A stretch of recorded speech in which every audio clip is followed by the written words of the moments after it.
Good morning, students. I welcome you all for the online class of business studies. Today we will be going to learn the next topic after the recruitment, that is the selection. Selection is the process of identifying and choosing the best person out of a number of prospective candidates for a job.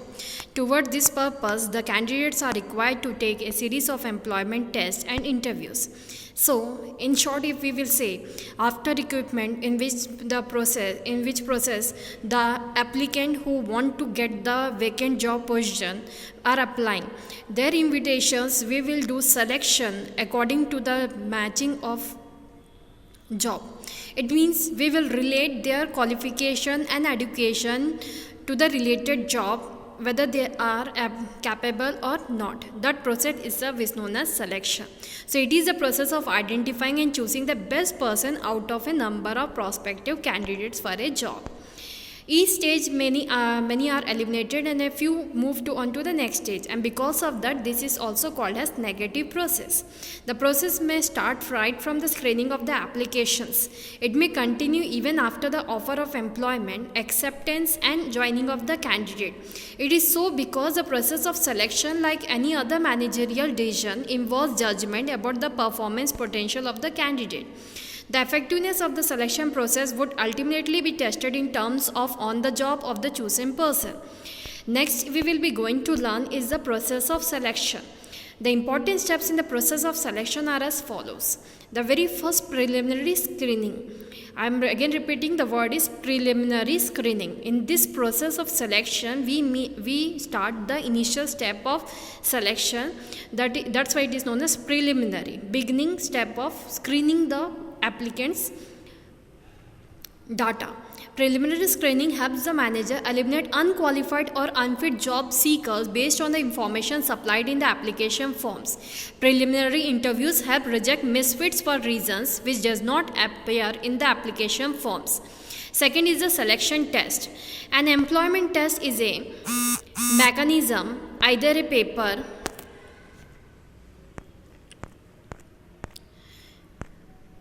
and pencil test or an exercise that attempts to measure certain characteristics of individuals.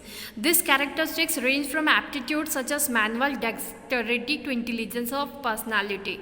So in second step, what we are doing, the selection test we are conducting. Here many types of selection test is there. Very first is the aptitude test, in which we come to know about the applicants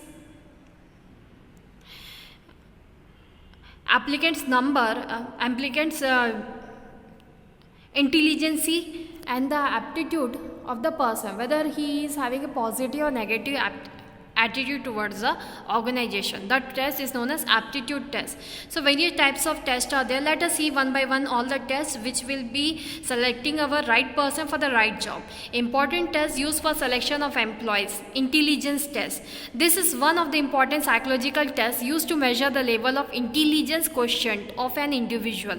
It is an indicator of a person's learning ability or the ability to make decisions and judgment. So in this test, finally we will make the test of the person's intelligence, psychological, what the person is thinking, how best he can solve or she can solve the problems, or what way they are thinking to a question. Aptitude test. It is a measure of individual potential for learning new skill. In this particular test, we will be testing whether the person is able to adapt the new changes what we want to bring. It indicates the person's capacity to develop. Such tests are good indices of a person's future success score. Third test is personality test. Personality test provides clues to a person, emotions, her reactions, maturity and value system, etc. This test probe the overall personality, hence these are difficult to design and implement. So this test is conducted to check the personality of a person. So how is the behavior of the person towards the consumer or to the different groups people with whom they will be working. So that a short test will prove whether the person can work in the organization or not. That is known as personality test. The next is the trade test. This test actually we will be testing related to the job, whether the person is fit or not, having the intelligence related to job or not. This test is known as trade test. These tests measure the existing skills of the individual. They measure the level of knowledge and proficiency in the area of profession or technical training. The difference between aptitude test and trade test is that the former measures the potential to acquire skills and the latter the actual skills process. Interest test. Every individual has fascination for some job rather than the other. Interest tests are used to know the pattern of interest or involvement of a person. Next is the employment interview. After the selection process gets over, after the preliminary screening, the selection test over, then the next step is the employment interview. In the selection interview is a formal and employment interview. Interview is a formal, in-depth conversation conducted to evaluate the applicant's suitability for the job. The role of the interviewer is to seek information, and that of the interview is to provide the same. Though in present times the interview also seeks information from interviewer.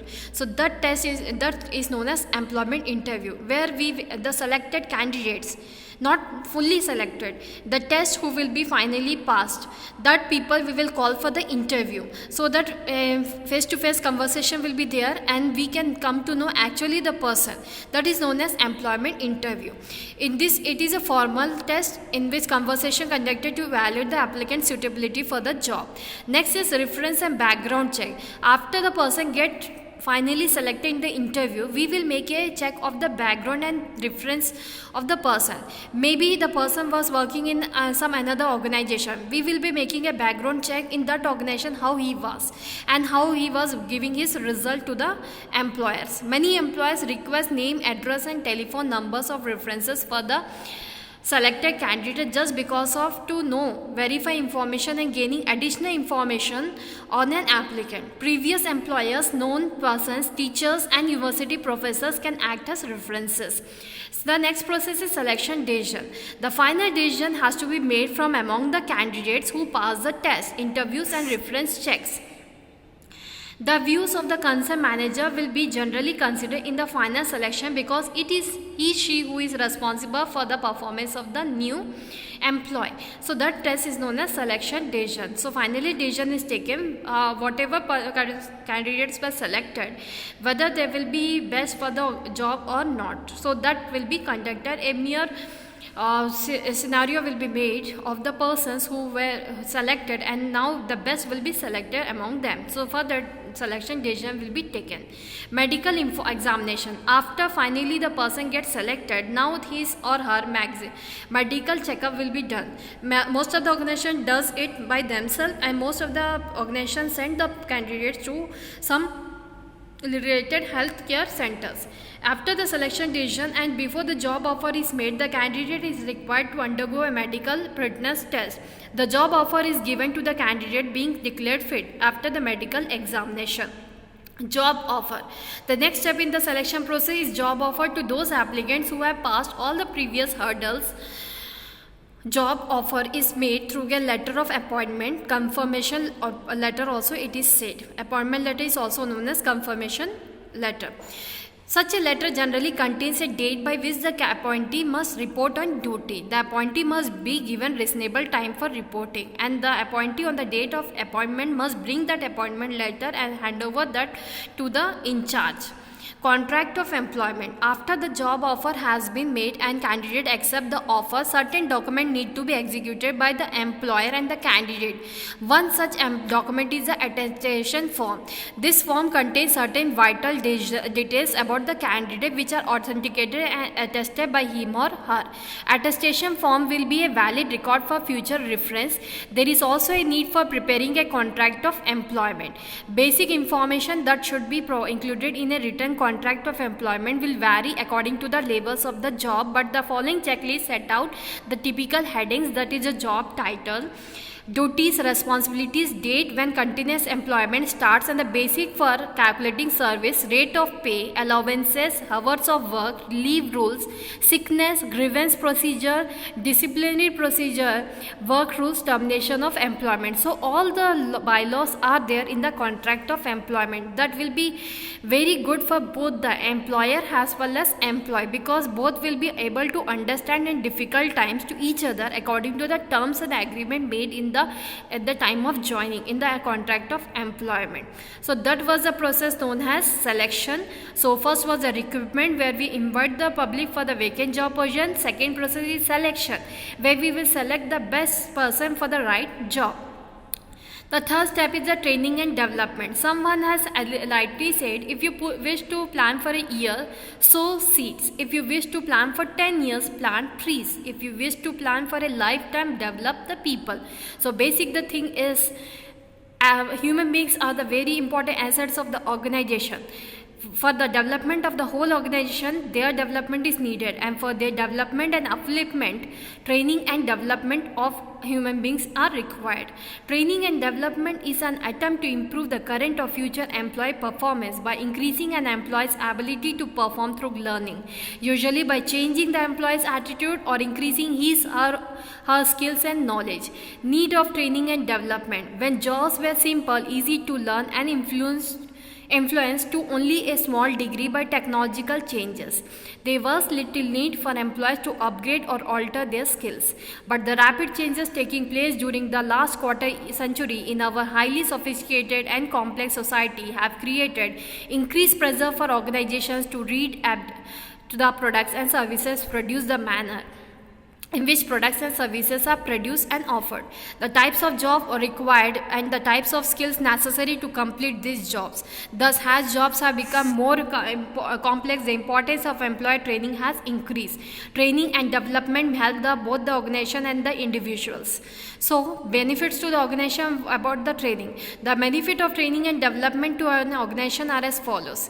Training is a systematic learning, always better than hit and trial method. Hit and trial method means just applying any person for the job and saying he is fit for the job and not giving any more information more than that what he is having. So that is just known as hit and trial method. Maybe our belief will be get success, or maybe it can happen that our belief can be wrong. So hit and trial method is just without any proper experiences, we are just doing the checkup. That is known as hit and trial method. So training is a systematic learning, always better than hit and trial method, which leads to wastage of efforts and money. It enhances employee productivity both in terms of quantity and quality, leading to higher profits. Training equips the future manager who can take over in case of emergency. Training increases employee morale and reduces absenteeism and employee turnover. The second point says that it motivates the employee to do more production and give more work for the job. Training equips the future manager. Yes, definitely. If we will make specialization in the person by giving proper training, then we can make more managers for the job. Training increases the employee morale and reduces absenteeism and employee turnover. So it reduces the moral suasion of the person towards the job and reduce the absenteeism of the person related to the job. It helps in obtaining effective response to fast changing environment and technological economic. More I will be teaching about the training in the next video. Thank you for today's class.